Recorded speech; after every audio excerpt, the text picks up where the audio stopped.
বাংলাদেশের সঙ্গে আমাদের 300 কিলোমিটার সীমান্ত, যে বাংলাদেশ ও পাকিস্তানের সমর্থন নিয়ে আমাদেরকে চোখ ধাঁধানোর চেষ্টা করছে। এটা ওদের বোঝা উচিত বাংলাদেশের, যে সে বাংলাদেশকে আমরা স্বাধীন করেছিলাম, কিন্তু তারা এসব ভুলে গেছে। তাই পাকিস্তানের সাথে সাথে এই দিকটাও যেন আমাদের নজর এড়িয়ে না যায়। প্রত্যাঘাত পাল্টা প্রত্যাঘাত। ভারত পাকিস্তান যুদ্ধের আবহে জোরদার করা হলো বাংলার সীমান্ত সুরক্ষা। বুধবারই কেন্দ্রীয় স্বরাষ্ট্রমন্ত্রী অমিত শাহের সঙ্গে বৈঠকে সীমান্ত এলাকায় কড়া নজরদারি গ্রহণের আবেদন জানিয়েছিলেন বাংলার মুখ্যমন্ত্রী মমতা বন্দ্যোপাধ্যায়।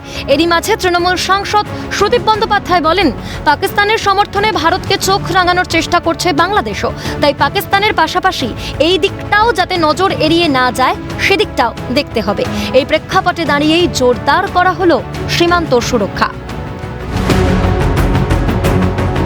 উত্তর 24 পরগনার পেট্রাপোল সীমান্তে বিএসএফ এর কড়া নজরদারি। তবে কাঁটাতারহীন কালিয়ানী সহ একাধিক সীমান্ত এলাকায় বাড়ানো হলো বিএসএফ এর সংখ্যা। পাশাপাশি পেট্রাপোল বন্দর এলাকায় নজরদারি চালাচ্ছেন সীমান্তরক্ষী বাহিনীর আধিকারিকরাও। তবে কাঁটাতারহীন জায়গাগুলিতে দ্রুত কাঁটাতার লাগানোর দাবি স্থানীয়দের। অ্যাকশন নিল এবং যেহেতু আমরা সীমান্তবর্তী এলাকায় থাকি, আমাদেরকে একটু অতিরিক্ত সতর্ক থাকতে হয়।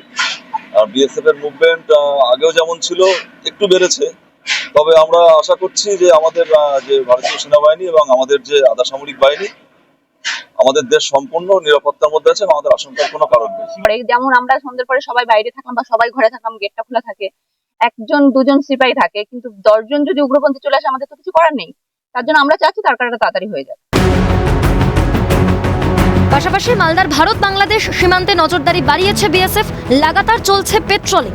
জেলার 171 কিলোমিটার ভারত বাংলাদেশ সীমান্তের মধ্যে 18 কিলোমিটার এলাকা কাঁটাতারহীন, জারি লাল সতর্কতা। সীমান্ত এলাকা ঘুরে দেখেন ইংরেজ বাজারের বিজেপি বিধায়ক শ্রীরূপা মিত্র চৌধুরী। নিশানায় রাজ্য সরকার তথা মুখ্যমন্ত্রী মমতা বন্দ্যোপাধ্যায়। তার অভিযোগ, রাজ্য সরকার জমি না দেওয়ার কারণেই কাঁটাতার লাগানো সম্ভব হয়নি। পাল্টা তৃণমূলের জেলা সহসভাপতি শুভময় বসুর কটাক্ষ, এইসব কথার জবাব তৃণমূল কংগ্রেস এখন দেবে না। এই রাস্তা ব্যবহার করতে পারে। হ্যাঁ, কাঁটাতার অনেক জায়গায় নেই নদীর পাশ দিয়ে। ফর্চুনেটলি আমাদের এই যে রাজ্য সরকার, মাননীয় মমতা ব্যানার্জির টাইমে এতবার আমাদের হোম সেক্রেটারি, বহুবার আমরা দেখেছি উনি এসছেন, বারবার দরবার করেছেন ওনার কাছে যে আর জমি দিয়ে দিন, কিন্তু আজ পর্যন্ত ল্যান্ড হ্যান্ডওভার হয়নি। কিন্তু সে ব্যাপারে কোনো উচ্চবাচ্য নেই। তাই আজকে যে ইনসিকিউরিটি, মানুষের মনের মধ্যে যে একটা ভয়, সে ভয়টা থাকাই স্বাভাবিক। সুতরাং এখন এইসব অর্বাচীন কথাবার্তা, তার কাটা নিয়ে কথাবার্তা, আসল কথা ওনারই তারটা কেটে গেছে, ওই জন্য তার কাটা কথাবার্তা বলছেন। এইসব কথার জবাব তৃণমূল কংগ্রেস এখন দেবে না।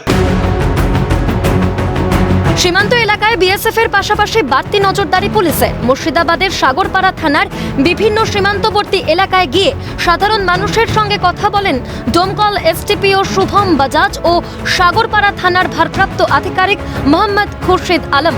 এলাকায় শান্তি বজায় রাখার পাশাপাশি সন্দেহজনক কোনো মানুষকে দেখলে তৎক্ষণাৎ ফোন করে থানায় খবর দেওয়ার জন্য নির্দেশ দেওয়া হয় পুলিশের তরফে। পাশাপাশি ভারত ভুটান সীমান্ত সংলগ্ন আলিপুরদুয়ার জেলার আন্তর্জাতিক সীমানায় এসএসবি ও আন্তঃরাজ্য সীমানায় অনেকটাই সতর্কতা বাড়ানো হয়েছে জেলা পুলিশের তরফে। আসাম বাংলা সীমানাবর্তী পাকড়িগুড়িতে নাকা চেকিং পুলিশের।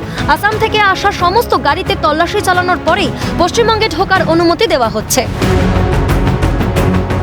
এদিকে প্রভাব পড়েছে ট্রেড রুট হিসেবে পরিচিত শিলিগুড়ির ফুলবাড়ি ইন্দো বাংলা সীমান্তে।